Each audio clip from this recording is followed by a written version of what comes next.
அபார கருணா சிந்தும் ஞானதம் சாந்த ரூபினம் ஸ்ரீ சந்திரசேகர குரும் பிரணமாமி முதான்வகம். ஸ்ரீ குருபியோ நமக. குருவே சரணம். கோபுரம் டிவி நேயர்களுக்கு பக்திபூர்வமான வணக்கங்கள். தொண்டு என்றால் என்ன? கைங்கரியம், சேவை, இறை பண்பு, இதற்கெல்லாம் என்ன பொருள்? இறை சேவைன்னு சொல்கிறோம், இறை தொண்டுன்னு சொல்கிறோம். இதெல்லாம் என்ன அர்த்தம்?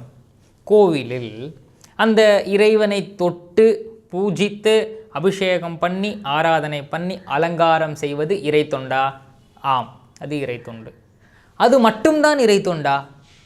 கிடையாதே. கோயில்னா எவ்வளவோ வேலைகள் இருக்குமே. பரஸ்பரம் ஒருவருக்கு நாம் செய்யும் உதவி கூட இறை தொண்டு தானே. யாராலாவது மறுக்க முடியுமா? யாருக்கு உதவி செய்கிறோமோ அவர்களுக்குள்ளும் அந்த பரமன் தானே இருக்கார். இதையும் யாராலையும் மறுக்க முடியாது.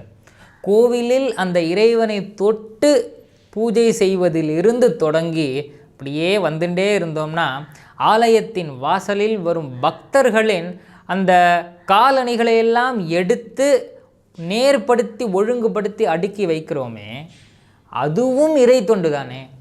இறை தொண்டில் ஏதாவது வித்தியாசம் இருக்க முடியுமா? கோயிலை பெருக்கி துடைத்து சுத்தம் செய்வது அதுவும் இறை தொண்டு தான்.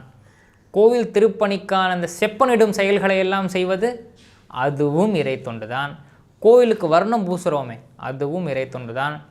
கோயிலுக்கு வரும் பக்தர்களுக்கெல்லாம் பிரசாதம் கொடுக்குறோமே அதுவும் இறை தொண்டு தான். ஆக மேலே ஆரம்பித்து இறைவனிடத்தில் அந்த கோபுரத்துக்கிட்டே கூட போகலாம். ஆனாலும் அந்த கோவிலை நாடி வரும் பக்தர்கள் ஒவ்வொருத்தருக்கும் நாம் செய்யும் ஒவ்வொரு உதவியும் இறை தொண்டு தான் இல்லையா? இதில் இது சிறப்பானது, இது தாழ்வானது என்பது எதிலுமே கிடையாது. செய்யும் தொண்டு ஒவ்வொன்றிலுமே அந்த இறைவன் தான் இருக்கிறார், இறைவன் தான் செய்கிறார், செய்ய வைக்கிறார் என்ற எண்ணம் இருந்தால் இந்த உயர்வு தாழ்வு என்பது எதிலுமே இருக்காது. அதுதான் இங்கே சமத்துவம். அந்த சமத்துவம் தானே அத்வைத்தம். இதைத்தானே நம் பெரியவா நமக்கு போதிக்கிறார். போதித்தாரா? அது மட்டும் இல்லை, அவர் அவ்வாறே வாழ்ந்தும் காண்பித்தார். ஸ்ரீமடத்தில் மாப்பிள்ளை ராமமூர்த்தி அப்படின்னு ஒரு பக்தர் இருந்தார். அவர் பேர் ராமமூர்த்தி. அவருக்கு இந்த நிக்நேம் மாப்பிள்ளை ராமமூர்த்தி. இவர் நிறையாவே படித்தார், மிகப்பெரிய பக்தர், பிரியவான தீவிர பக்தி. ஆனாலும் ஸ்ரீமடத்தில் அவருக்கு ஒரு தொண்டு.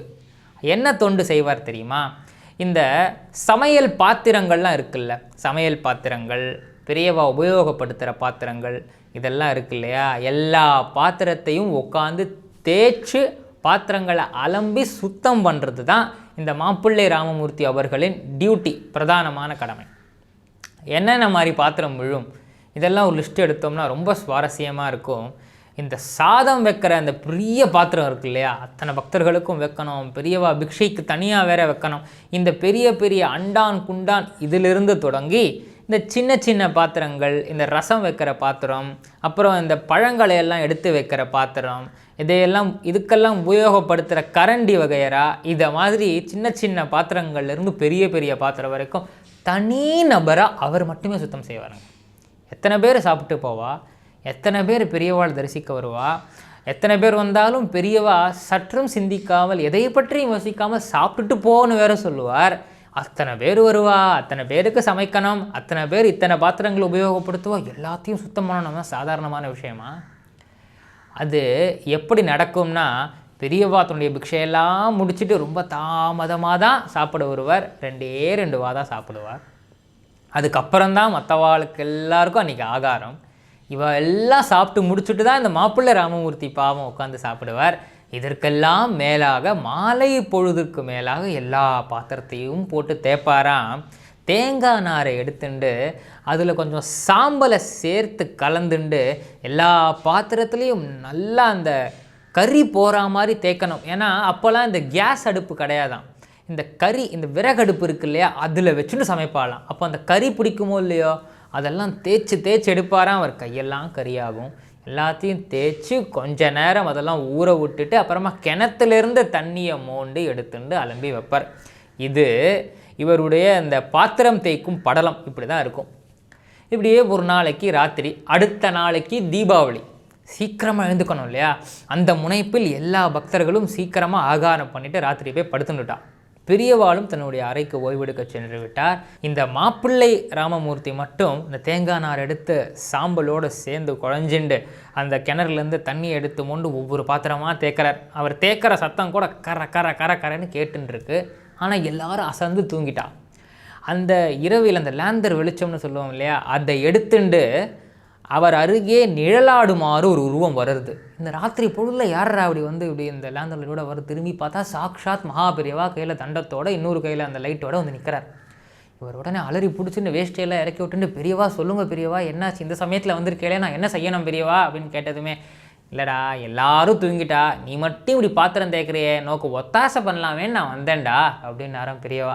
ஐயோ தப்பு தப்பு தப்பு பெரியவா, இப்படி சொல்லலாமா பெரியவா, இங்கெல்லாம் நிற்கலாமா, நீங்கள்லாம் பண்ணக்கூடாது பெரியவா, நானே பண்ணித்தரேன், நீங்கள் போய் ஓய்வு எடுத்துக்கோங்க பெரியவான்னு சொன்னதுமே பெரியவா சொன்னாரா, ஏன்டா நான் தேக்கப்படாதா, எனக்கு தேக்க வராதா?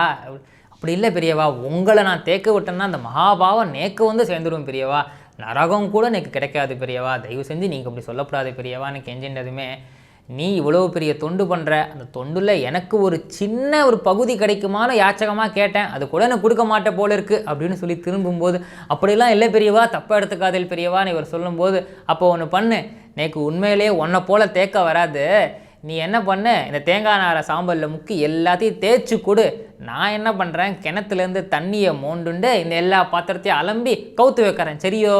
இவருக்கு சரின்னு சொல்கிறதாலும் தெரியல, வேண்டாம்னு சொல்கிறதாலும் தெரியல, அப்படியே ஆகட்டும் பெரியவா அப்படின்னு சொல்லிட்டு இவர் ஒவ்வொரு பாத்திரமாக அந்த கறி போக தேய்த்து சாம்பலோடு தேய்த்து கொடுக்க கொடுக்க ஒவ்வொரு பாத்திரமாக பெரியவா கிணத்தரையிலேருந்து தண்ணியை மோண்டு அதை அலம்பி அலம்பி கவுத்து வைக்கிறாராம்.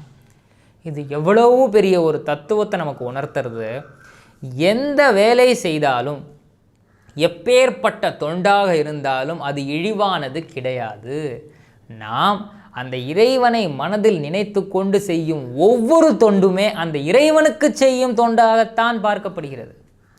இப்போது அந்த தொண்டர்களுக்கிடையில் எந்த விதமான உயர்வு தாழ்வும் ஏற்பட்டு விடக்கூடாது என்பதை நினைத்தாரோ என்னவோ, அந்த மகானே பாத்திரம் தேய்த்து கொடுத்தார் என்றால், இதில் இன்னொரு விஷயம், யாருக்குமே தெரியாமல் எல்லா பாத்திரத்தையும் கவுத்து வச்சுட்டு சந்தடி செய்யாமல் போய் படுத்துட்டார் மகாபெரியவா.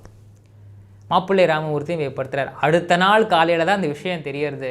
பெரியவா இப்படி பண்ணலாமான்னு எல்லாரும் போய் நிற்கும் பொழுது, அதெல்லாம் ஒன்றும் இல்லைப்பா, எல்லாமே இறைவன் தொண்டு தானே, சேமமாக இருங்கோன்னு சொன்னாராம் பெரியவா. ஆக நாம் செய்யும் செயல் உயர்ந்த செயல், இந்த செயலால் யாருக்கா பிரயோஜனம் இருக்குமா? தாழ்ந்த செயல், இது எதிலுமே கிடையாது. மனதில் நேர்மையோடு அந்த பெரியவாளை நினைச்சென்று நாம் நேர்மையாக செய்யும் ஒவ்வொரு காரியமுமே அந்த இறைவனை சென்றடையும் வெற்றிக்கான வழியாக இருக்கும் என்பதில் சந்தேகமே கிடையாது. சக்ருத் ஸ்மரண மாத்திரேன பவரோக விநாசகே சந்திரசேகர பாதாப்சே வாசேதாம் ஹிருதிமே சதா.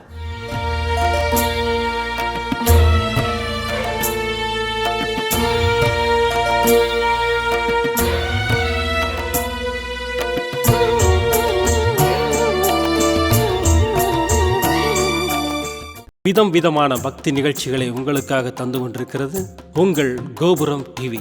உங்களுக்கு பிடித்த நிகழ்ச்சிகளை லைக் செய்யுங்கள், உங்களுக்கு பிடித்த மாணவர்களுக்கு ஷேர் செய்யுங்கள்.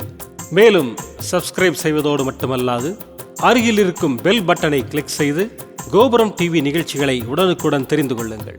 மற்றும் ஒரு மகிழ்ச்சியான செய்தி, கோபுரம் டிவி ஆப்பை கூகுள் பிளே ஸ்டோரில் ஃப்ரீ டவுன்லோட் செய்து கோபுரம் டிவி நிகழ்ச்சிகளை தொடர்ந்து கண்டுகளியுங்கள், பாருங்கள், ரசியுங்கள், பரவசமடையுங்கள். gopuramtv.com பக்தி பக்திமயம்.